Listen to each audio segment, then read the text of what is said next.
Happy Thursday, ladies and gents. Glad to see you here. You're watching Living with Us. And today's show, we are getting into alopecia, which is an autoimmune disease. But we'll get into what that is in a bit. For now, I want to tell you what you're going to expect, which is that the two ladies who are on the couch today are going to share their story, and their story is one of reclaiming their power. Now, a quick fact for you. According to National Alopecia Areata Foundation, based in California, people of all ages, both sexes, and all ethnic groups can develop alopecia areata. Now, what is that? Very quickly, although there will be an expert, a hair specialist sharing in a minute, what it is basically your immune system forgets that your hair follicles are actually good guys, and so it starts to attack them, which leads to hair loss. And now I guess let's jump into who our guests are. We've got Veronica Achieng and Carol Nkinda sitting across from me today, and you two ladies were diagnosed with this disease earlier on, right? But I see that you wear this with pride, and hair loss, it doesn't define you, which I love. But for now, I just want to jump into a quick snippet of what this disease actually is from a hair specialist. Take a look. Alopecia basically means hair loss in Latin. There are different kinds of alopecia. We have alopecia areata, we have alopecia barbae, we have telogen effluvium, we have androgenetic alopecia, just to mention a few. Telogen effluvium is a condition that is brought about by just generalized stress. Somebody may lose a loved one, or they lose a job, or things are not working out for them. And because of the stress in the body, then they start getting hair loss. Also, there is a condition known as alopecia areata. Alopecia areata is a condition where the hair is lost in patches. It actually looks like mashilingi or ringworms, but it is not ringworms. It is alopecia areata. Okay, so there you have it. That's what alopecia is. Now, ladies, let's start with you, Veronica. Can you tell me a little bit about your relationship with your hair growing up? As a child, Yeah. I used to keep on short hair, Okay. not this bald but short. Okay, was that your decision? Yeah. Ah, And then I grew up with that, though partly my mom also contributed to that. Okay. And then going to school and then high school, of course, I had to keep short hair. okay. After joining campus, Yeah. I decided to have one look, Yeah. just short hair, shading this side, and then Yeah. having my hair at the top. Yeah. I accepted that look and said this will be me for the rest of my life. I And love that. people in school, When you say short hair, I'm now curious to know, how short do you mean? it wasn't a bit, some Yeah. here. Okay. Yeah. And what about you? I grew up with very long hair, very long curly hair, and that was the rest of my days, primary school, high school, university, everything. Yeah. Until in 2015, that's when I developed patches, which is alopecia areata. Yeah. But it wasn't diagnosed till 2016. Okay. I stayed like that for a very long while without knowing what's happening to my body. Yeah. As a child and through adulthood, I had a lot of problems, eczema, a lot of autoimmune related conditions that I didn't know about. Okay. I wasn't aware of, so I got treated for that. Yeah. So my hair loss was a bit of a surprise because I didn't get the connection. Right. Yeah. And for you, at which point did you then, what year specifically were you diagnosed with alopecia? At 23. At 23. Yeah. And did you at the time understand what was going on, or did you Not think it was really. just your body? I don't know. At first, it started off with a small patch. Okay. Noticed by a friend we actually thought it was a fungal infection. Okay. So I had to take medicine treating something I wasn't suffering from. And then early Right. this year, Yeah. I visited a dermatologist, and that's when I knew that I had alopecia. Yeah. Yeah. Okay. And you, Carol, what was the first moment where you realized that you were actually suffering from hair loss? I noticed as well a little patch, Yeah. which I didn't relate to hair loss. I thought maybe at that point I had dreadlocks. I thought they Okay. were thinning, which is normal for so dreadlocks. you had dreadlocks. So Yes, you were at quite some point. experimental with your Yes, hair. yes, yes. Yeah. So I thought the dreadlocks were thinning, which is natural. Yeah. And I didn't think that I was going to go bald. So I never sought any sort of treatment. Okay. Until when I developed a related condition to autoimmune, I had skin soles. So when I got that, then I was forced to go and see a doctor.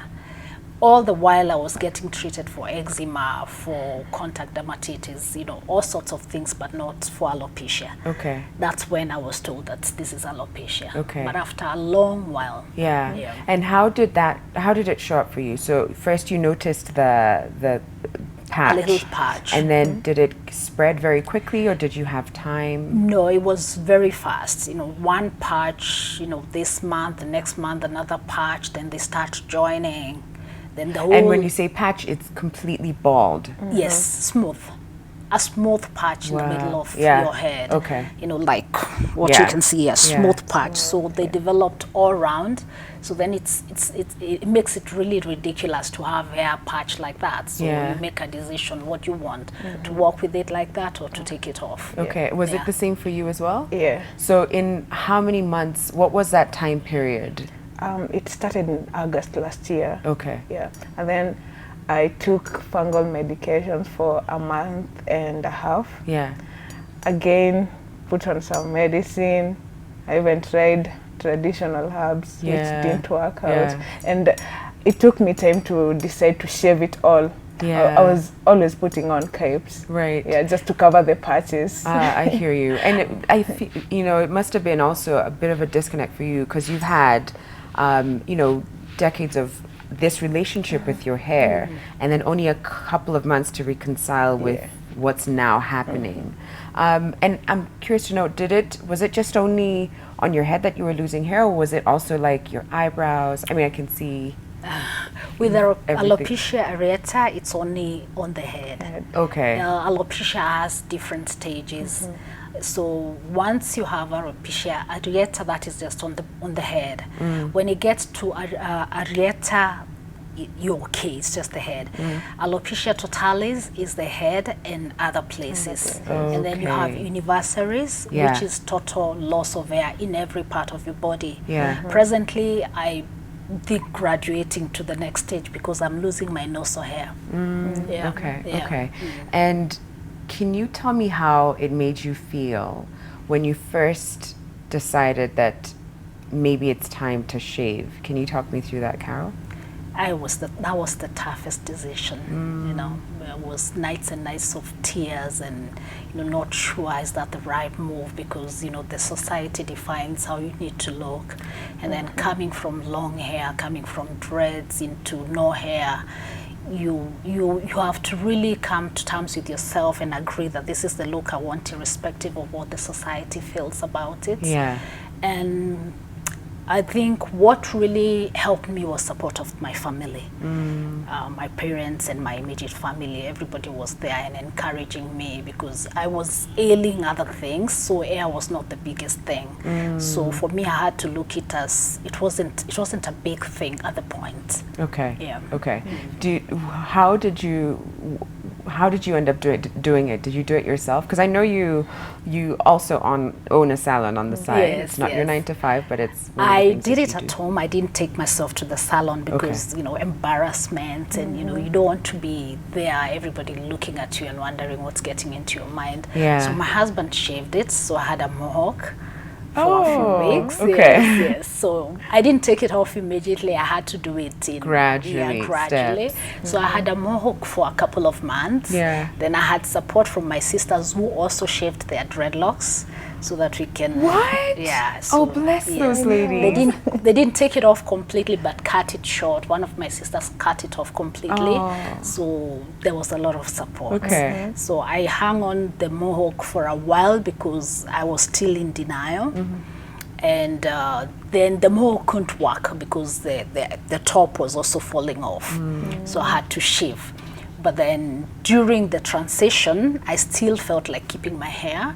So I would have hairs on the side and no hair in the middle, and wear a wig, which was a bit funny. Yeah, so yeah, and what about you, Veronica? Do you remember the moment that or the day that you decided to shave, and what kind of feelings did you have? The first time I shaved, I was convinced by my sisters, who at first thought it was a fungal infection, and they were like, Veronica, if you go shave, maybe you will heal. Okay, so you went completely bald? Yeah. Okay. Yeah, the first time. So I went bald, thinking that maybe it would heal. I waited. Yeah. I waited for quite some time to get back my hair. And then when it grew up, another patch started. Okay, so there was a moment where it does grow back, but then it still comes back as bald spots, patches. Okay. Because I had a patch here, and then it grew back. So I thought maybe it could grow back. I could have my hair back. And then another one started. Before even this one grew back, another one started on my back. So I just came to believe that this will be my look forever, and I had to accept it. Right. Yeah. Did you find that perhaps it was a little bit easier for you because you already had short hair, or was it still a huge change? It was a huge change. It was a huge change. Because walking around bald head, the first time I shaved, I scared everyone, and they were like, oh my God. I mean, is this really you? I mean, you look, I mean, I even scared my little niece. She cried. What? When I got home, because I'd gone to the barber to shave. And then when I came back, now I had to remove my cape. She didn't even want me to carry her. I felt so bad. I cried. Oh, bless Veronica. Oh, man.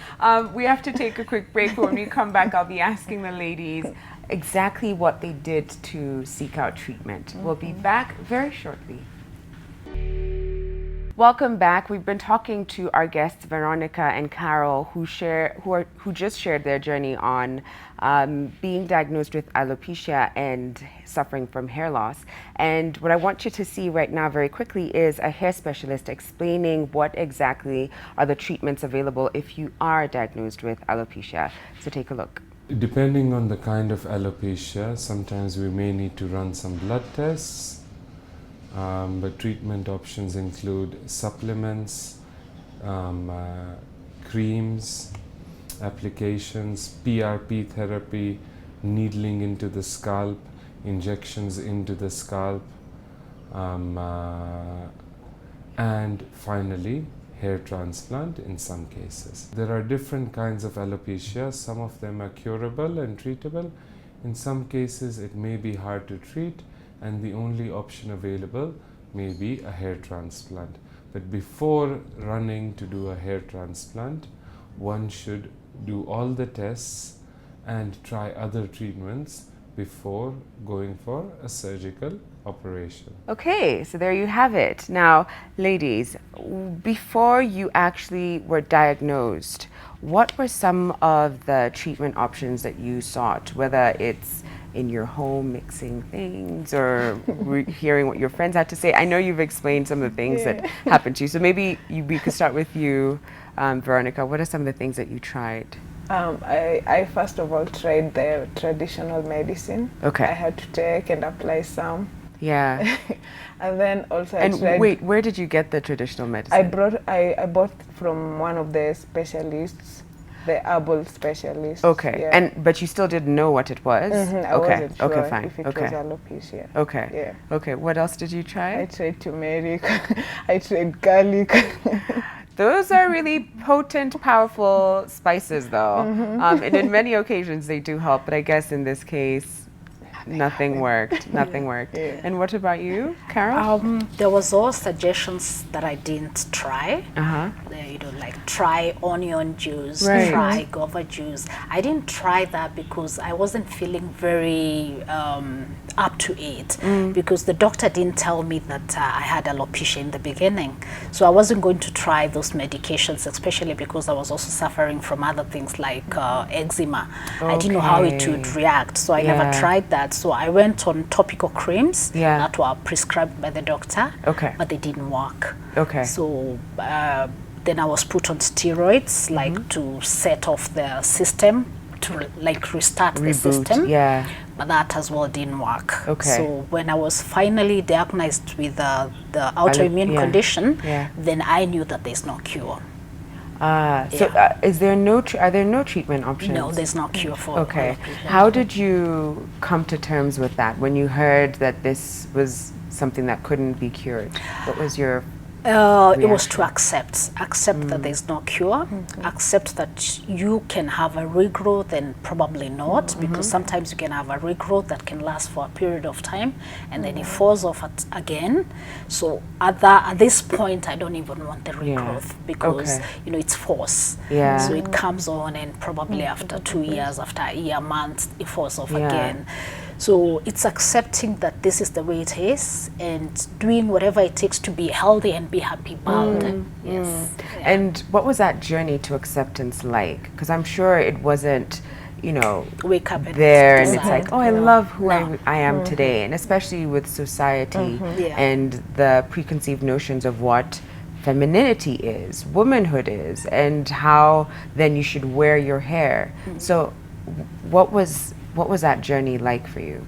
It was a very long journey, you know, a lot of denial. I was in denial for almost a year. So I tried to wear wigs and it was very uncomfortable. I tried to weave and, you know, cover up the bald, cover up the patches, which wasn't also comfortable because previously I'd never weaved or, you know, put wigs on my hair. I was always natural, either my natural hair or my dreadlocks. So for me, it was very uncomfortable to try all these things, you know, try wigs, try weaves. So the denial process was the most painful because then I'm listening to people, I'm getting ideas, what I should do, what I shouldn't do. There's also the bit of blaming yourself. What should I have done? You know, when I discovered the first patch, should I have run to, you know, better treatment? Should I have considered transplant, which is very expensive at the same time? So there was the process of not knowing, is it me? Is this the kind of look I want? Or do I try other options? I tried India as well because people say doctors in India so can you went to India. I didn't do that. I did an online consultation. And the doctor said, even if you come to us, we will plant the hair, yes, but it might fall off. So do you want to spend that money for that? And the process was tough. It was the most difficult one. And you know, going to the office, you're not sure how you look. You have to meet clients. And there's the perception of the society. You don't look good. You don't look good the way you are. Society can be quite harsh. And what about you, Veronica? Because you were also quite young. And earlier you even shared about the story of your niece seeing you for the first time and just bursting into tears, which led you to burst into tears. So how did you learn to love and accept who you are? Friends, support from friends, family, I mean, people just around me, and then myself.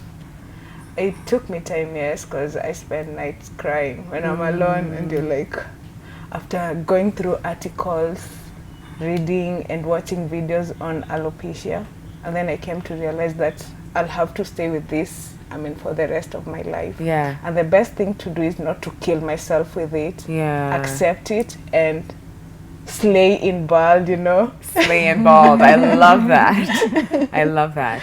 And then, and that was it. So, did you face any kind of stigma? You mentioned that you would get stares, but were there any kind of ignorant comments or rude remarks? loads of them. Can you tell me what? Loads of them. that You'd was like? pass, people, and they would whisper, loud enough for you to hear that you're recovering from cancer, or you probably have some disease that's, that people can get infected, so they should keep off you. Oh gosh. There's been lots of comments that are, that brings you low. Your self-esteem is really crushed, and people will talk of,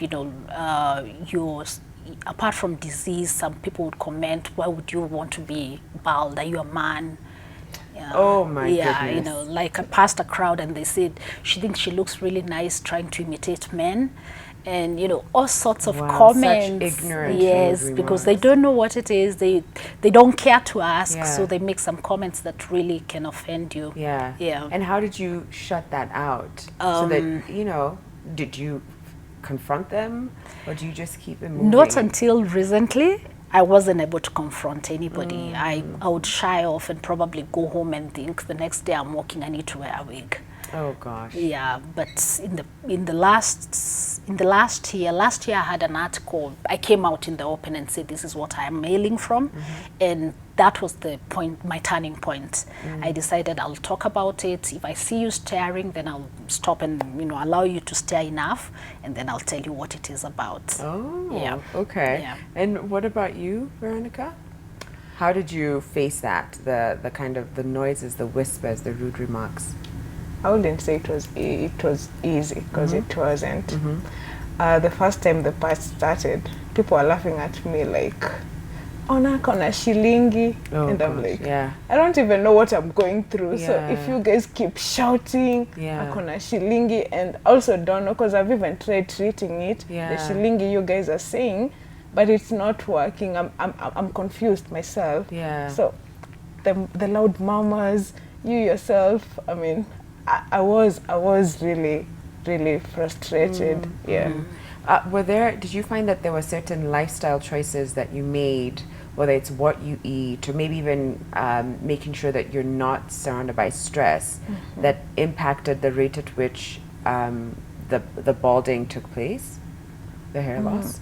I think too much stress. I could realize with a lot of stress, the bald could grow, like could increase very fast. So after reading out that if you need to survive in this, you have to reduce stress, you need to stop thinking a lot. I had no choice but to start accepting it, be happy, and stop thinking too much about it. To just accept back and release yourself of the stress. And you, did you do anything?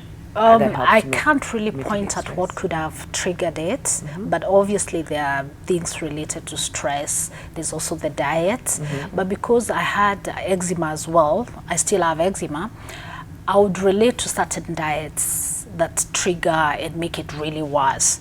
So yes, diet is a cause of the problem, but then I can't touch it. I don't know which particular one triggers it. And by the time I realized all these things actually would trigger hair loss, it was already done. And is it different for every person when it comes to diet? Like, could it be the same thing that affects you is not the same thing that affects Yes, that's right. It's person to person. What you can be allergic to. Okay, so so physically there was quite a huge transformation, and a need to accept who you are. But I'm sure that this was also a tough journey for you mentally and spiritually as well. So were there certain things that you did to make sure that you guarded your mental and spiritual health? Yes. We can start with you, Carol. Yes. Well, the Bible lied to us by saying that the hair is what crowns a woman. So when you think about that, and it started from the very beginning, that means people had hair loss even in the beginning. So I kept comforting myself, saying it must have started from the beginning. It's not something new. Someone has had it before. I'm not the first person. And there's people that have lived with it for very many years, and they've come to accept that it's there. So the fact that my local community does not understand it's there, I shouldn't also behave like I don't know it's there. Yes, so that has been like pointer to me that you should accept and let others know that it's there. I love that. Yeah. Okay, so to use your space and your journey to Yeah. educate others. Yes. And to make sure that they also feel that they're not alone. Exactly. Yeah. So during the process, I started blogging, you know, writing every day what I'm going through. That must have been very therapeutic. Yes, Yeah. that was that was very healing. Yeah. So I would wake up and write the whole process, what I'm feeling, what I'm going through, what I need to do every day. For example, you can't leave the house without sunscreen. You can't live without a hat in your handbag or a scarf because you will burn. Oh, that- and you will those are some burn good in tips. summer, you will burn in winter. So those are some of the things that I came to learn, Okay. and so started writing about it. Okay. Yeah. And you, Veronica, how are some of the ways that you made sure you were still okay mentally and spiritually too? I decided to take my challenge and use it as an inspiration. So as a model, Okay. Veronica is a model, by the way. After this, she was telling me I have a shoot afterwards. But go on, yeah. so I had to take another brand from the short hair, the Lupita look, and then to bald. So I was like, huh, this is going to be my new brand. Yeah. And I'm gonna sell myself with this no matter what. Yeah. So sometimes, yes, I have to put on a cape. Yeah. If you go maybe to church, you know, you have to remove it. So I always make sure if I have to go to church, I must be bald because I can't get in church with a cape. Yeah. And if I haven't shaved, the patches are visible. You Okay, get okay. so Yeah. everyone will see them and they'll be like, I hear you. But I like that you owned it and that you're like, yeah, this is gonna be my signature look. Yeah, in my modeling career. Now, what are some of the things that you learned? Right now, you just mentioned that you need to wear sunscreen. So, what are some of the things that you've learned about alopecia that you'd like to educate others about?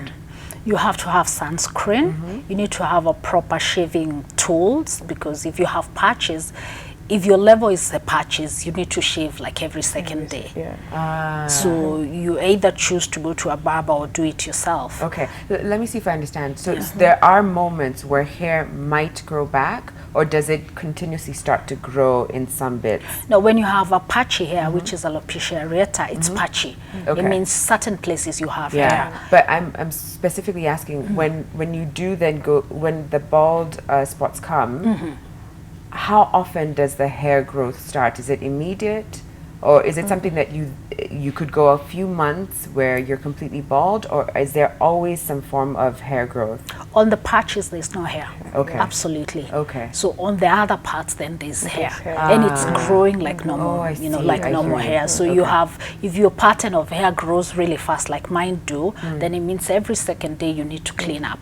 I see. Yes. Oh, yes, that's a good tip. Yes. Yes. Okay. So you have to have proper tools to do that, else you get yourself infected if you have to keep going to certain places. Okay. Yes. Okay. What has alopecia taught you about beauty, Veronica? Beauty isn't defined by hair. Be bald, be bold, and just be you. Yeah. Be bald. Be Be bold. bold, Be be you. you, yes. And you?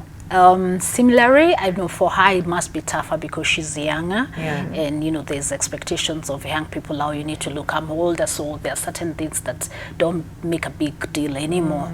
So I have children that I must show that this is a good look. That beauty is not just in the hair, just in the event they also lose their hair. So I have come to accept it and realize that you can be bald and beautiful. Oh, I love that. Yes. Bald and beautiful. Not Yes. old and beautiful, bald and Yes. beautiful. So we have a forum that we call Bald, Bold and Beautiful. Oh, I love that. We have to take a quick break, but when we come back, we'll dive deeper into their journey into acceptance. We'll be back shortly. Welcome back. We've been talking to Carol Nkinda and Veronica Achieng about being diagnosed with alopecia and how they've learned to reclaim their beauty with or without hair.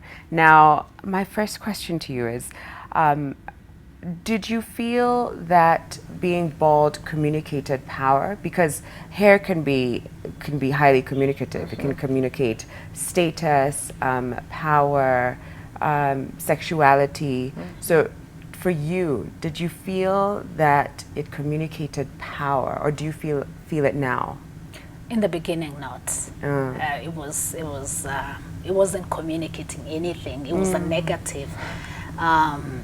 But right now, I think it does, because it shows that you've come off a long way for you to actually decide to be bald. Yeah. Yes. I believe that must be a big part of this, because whenever I see a woman with short hair, because traditionally and society has sort of carved out these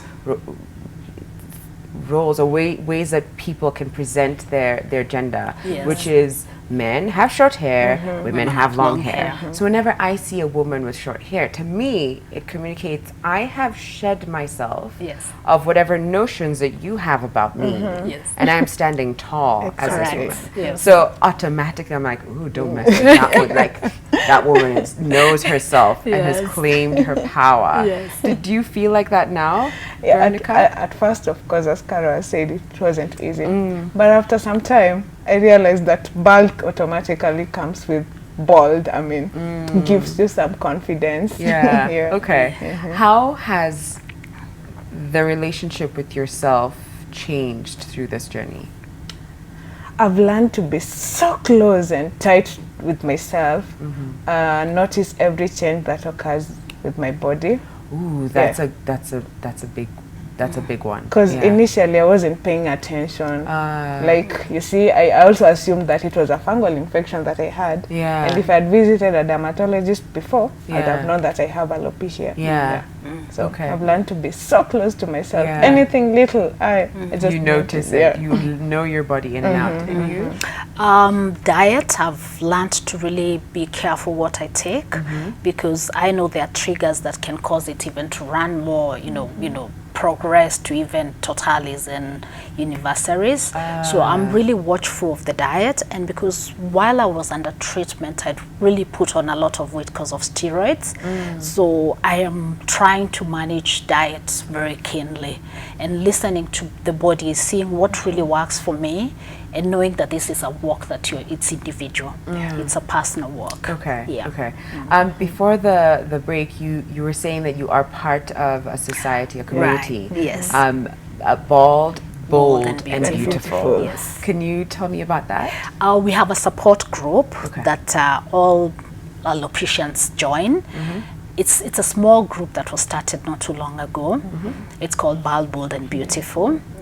We chat a lot, encourage each other, cry together, laugh together, and once in a while we meet, and those that are not able to open up about it open up when we are just together. They remove their wigs, and we laugh about it, we cry about it. And so we have that kind of forum.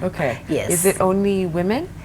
No. But no, we have men as well. That's lovely. Yes. And what's the age range in the group? The group right now, she's the youngest. Oh, look at that. Yes, so we have her as the youngest, and we have myself as the oldest. Okay. Yes. Nice. Yes.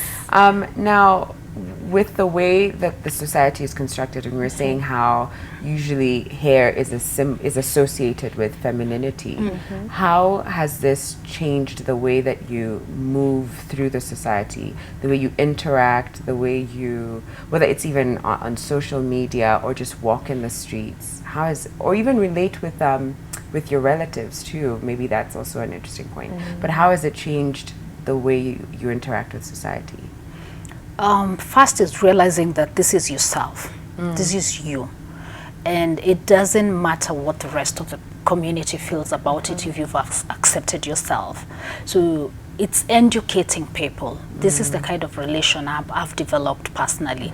It's anytime I'm in a community where I feel that people are watching or looking at me in a strange way, I will air it out. I will talk about it.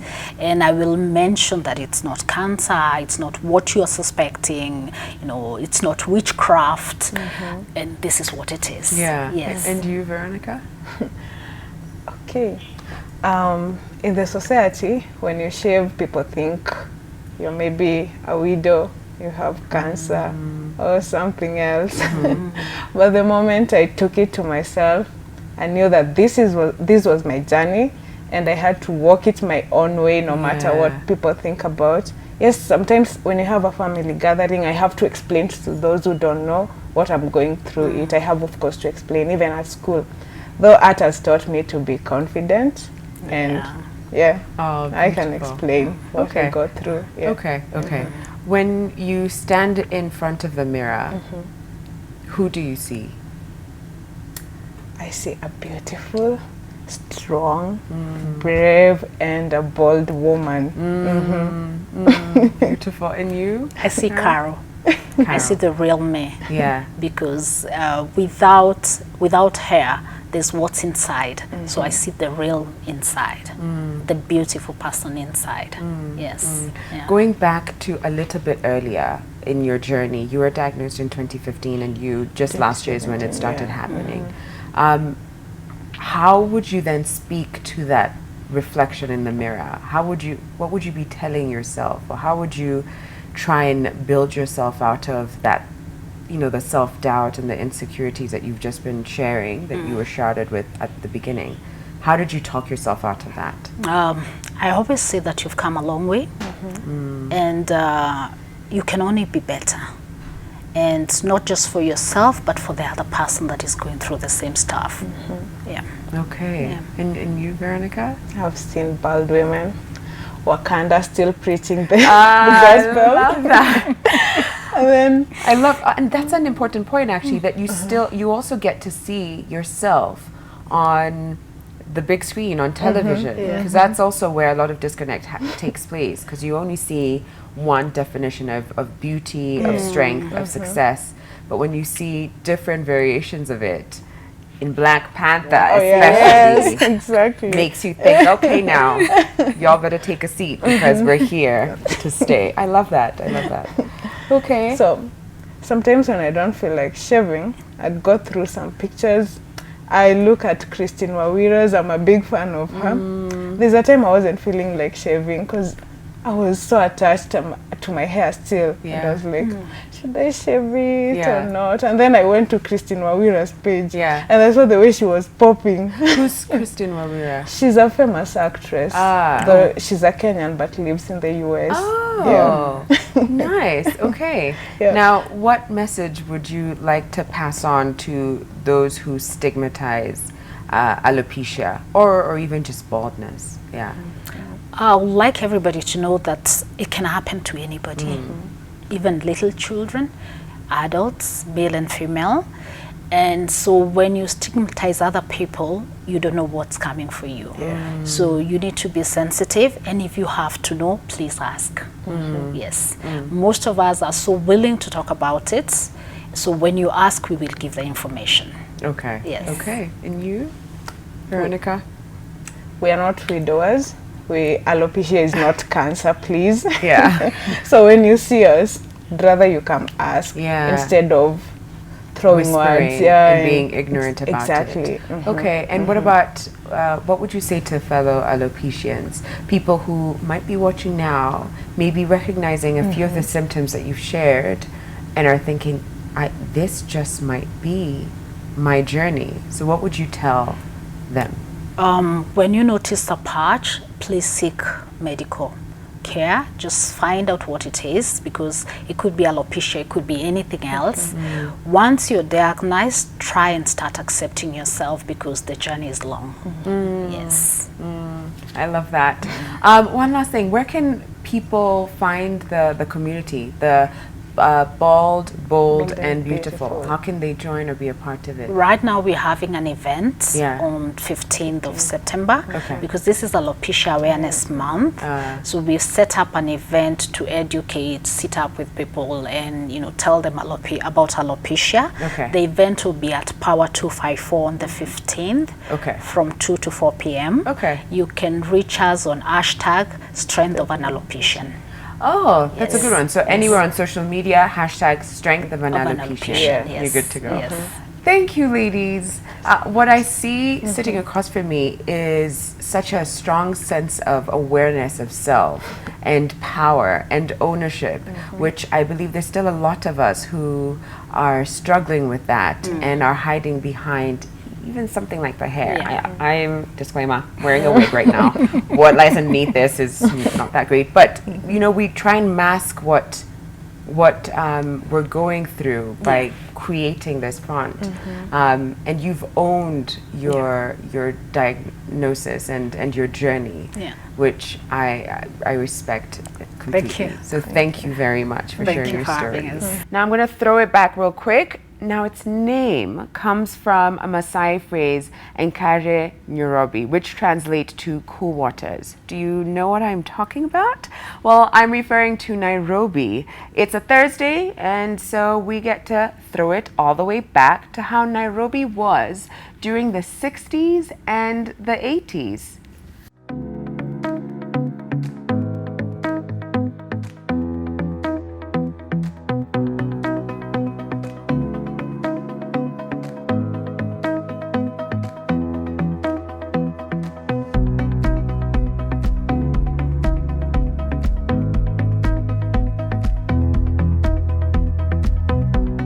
Interesting, right?